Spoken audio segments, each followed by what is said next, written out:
pag-uusap nila Vito at Tyrone, sinabi naman ni Tyrone ang kanilang pinaplano ni Lavender na kailangan nilang kumuha ng ibang tao para sisihin sa pagkamatay ni Marigold, katulad na ginawa nila kay Lance, para wala nang makapaturo kung sino pumatay kay Marigold para tigilan na sila ni Aster. Mukhang sang-ayon naman si Vito sa suggestion ni Tyrone, ngunit hindi nila pinapahalata kay Tyrone na alam na nila na niloloko lamang sila ni Lavender. Pagkatapos nilang mag-usap, tinawagan kaagad ni Tyrone si Jasmine para ipaalam na mukhang nahanap na niya kung saan nilipat yung operasyon dahil may nakuha na siyang address sa opisina ni Harry. Nagalit naman si Vito kay Iris dahil ngayon lamang niya sinabi sa kanyang tungkol sa video na magkasama sina Tyrone at Lavender. Humingi ng sorry si Iris sa kanyang ama dahil kapag nalaman niya na niloloko ulit sila ni Tyrone, alam niya na papatayin niya ito. Ang sabi ni Vito, malamang kapag nalaman niya ito kaagad, patay kaagad si Tyrone. Sinabihan ni Iris ang kanyang ama na hindi pwede nilang patayin si Tyrone. Kailangan pa niyang malaman kung bakit ginawa ulit ito sa kanila ni Tyrone. Galit na sinabihan ni Vito si Iris na binalaan na niya ito noon na huwag siyang magtiwala kay Tyrone. Ang sabi ni Iris, hindi naman niya ginustong mangyari ito. Naging maingat naman siya. Ang galit na sabi ni Vito, kahit sinong patay na patay sa pag-ibig gaya niya, mahihirapan na maging mas maingat. Bulag pa rin siya hanggang ngayon dahil sa pag-ibig niya kay Tyrone.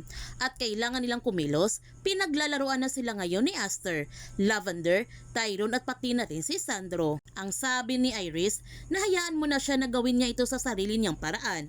Pinaglalaruan na siya ngayon nilang lahat, kaya makikipaglaro siya nito. Samantala, sa pagdating nila Sandro, Jasmine at Tyrone sa lugar, wala silang nakikita na produksyon ng mga armas. Humingi agad ng sorry si Tyrone kay Jasmine dahil yung address na kuha niya galing sa lumang lease agreement. Ang sabi ni Jasmine na mahahanap din nila kung saan nila nilipat yung paggawaan ng armas. Sinabihan ni Sandro si Tyrone kung naglilihim pa rin sila sa kanya, isa lang ibig sabihin yan, wala pa rin silang tiwala sa kanya.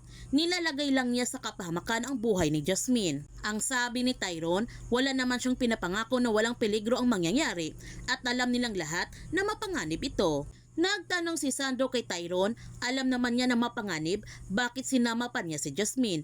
Dapat siya na lamang, bakit sinama pa yung taong walang kalaban-laban? Dahil sa ginawa niya, pati sina Aster Fields at yung pamilya nila, damay na lahat. Ang sabi ni Tyrone, kung may plano siyang mas maganda, susunod naman siya. Ang sabi ni Sandro, na may legal siyang plano, hindi kamukha ng plano nila. At nagtanong siya kay Jasmine, kung may tiwala pa rin ba siya kay Tyrone. Ilang beses na siyang niloko ni Tyrone. Pagkamatay ng pamilya niya, nangyari kay Aster. Maswerte lang to si Tyrone kasi hanggang ngayon wala pa siyang sapat na ebidensya na para talagang ipako niya si Tyrone. At sinabihan niya si Tyrone na huwag siyang mag-alala. Pag nangyari iyon, siya mismo ang magpupusta sa kanya. Ang sabi ni Tyrone, kung siya man ang may gawa sa pagkamatay ng mag-ina niya, pusasa na siya nito ngayon at hindi siyang pumatay sa pamilya niya. Hindi niya alam kung sinong gumawa. Ngunit hindi naman naniniwala si Sandro sa mga sinasabi ni Tyrone dahil hanggat walang ebidensya si Tyrone na nagpapatunay na wala siyang kinalaman sa pagkamatay na kanyang mag-ina, siya pa rin ang top suspect niya. Galit na pinagsabihan naman ni Jasmine sina Tyrone at Sandro na tumigil na silang dalawa. Wala naman silang ibang magagawa ngayon kundi ang sumunod sa plano. Sinabihan ni Sandro si Jasmine na may plano naman silang dalawa na itatakas niya silang lahat at poprotektahan niya ito. Magtitiwala pa rin ba siya kay Tyrone? Huwag na siyang magpakatanga. Minsan na siyang niloko. Hanggang ngayon, niloloko pa rin siya nito. Tingin ba niya kapag nagkagipitan, hindi siya tatraidorin ni Tyrone? Nagawa na niyang minsan, madaling niyang gawin ulit iyon. Sinabihan ni Tyrone si Sandro na itong ginagawa niya para sa anak niya at kay Jasmine. At tinanong niya si Sandro kung ano bang connection niya doon. Nagalit na nga ng gusto si Sandro at sinabihan niya si Tyrone nung panahon na nangangailangan si Jasmine ng tulong, siyang kasama nito. At nasaan siya nung panahon na iyon? Nasaan siya sa panahon na kinakailangan siya ni Jasmine noon? Wala siya. Nasaan siya noong pinaghanap ng pulis si Jasmine na parang aso?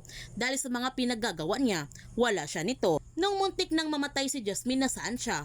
Wala siya. Bakit? Tumakas siya o naduwag siya. Naharapin lahat ng mga pinaggagawa niya. Hindi naman sinagot ni Tyrone ang mga katanungan ni Sandro sa kanya at nilapitan niya si Jasmine at sinabihan niya ito na kailangan nilang mag-usap. Pinigilan naman ni Sandro si Jasmine na huwag niyang kausapin si Tyrone, pero hindi nakinig si Jasmine kay Sandro at kinausap pa rin niya si Tyrone. Dito na nga ipinalam ni Tyrone kay Jasmine na sinabi niya kay Vito na may plano silang dalawa.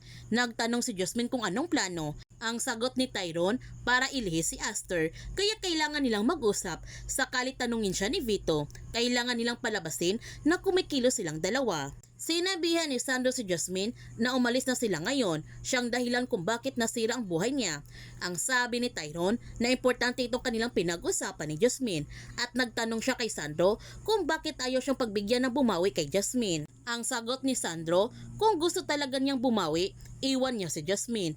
Huwag na niyang sirain ang buhay ni Jasmine. Ang sabi ni Tyrone, siyang dapat umalis dahil hindi niya iiwan yung responsibilidad niya sa kanyang anak at kay Jasmine. Ang sabi ni Sandro, ang ibig sabihin ng responsibilidad, hindi niya hahayaan silang masaktan. Hindi niya hahayaang mapahamak sila. Nandito siya para proteksyonan niya si Jasmine at sinabihan niya si Jasmine na sumama ito sa kanya. Poproteksyonan niya ito at ilalayo at hindi niya ito tatraydorin kamukha ng ginawa niya sa kanya ni Tyrone at kinuha niya si Jasmine. Dito na nga nagalit si Tyrone at sinuntok niya si Sandro at nagkasuntukan na nga silang dalawa. Habang nag-aaway silang dalawa, hindi nila alam na kinuna na sila ng video ni Harry. Minaman-manan pala ni Harry ang kanilang mga kinikilos. Inawat kagad ni Jasmine sina Tyrone at Sandro. Nagtanong ulit si Sandro kay Jasmine kung sasama ba ito sa kanya o hindi.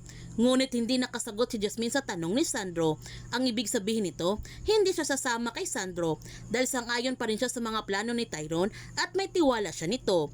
Kaya umalis na lamang si Sandro nung hindi sumagot si Jasmine sa kanyang tanong. Kaya huwag natin palalapasin ang kapanapanabik mga tagpo sa Lavender Fields. Kung bago ka pa channel ko, don't forget to like, subscribe, and click notification bell para palagi kang updated sa mga videos in-upload ko. Thank you for watching and God bless to everyone.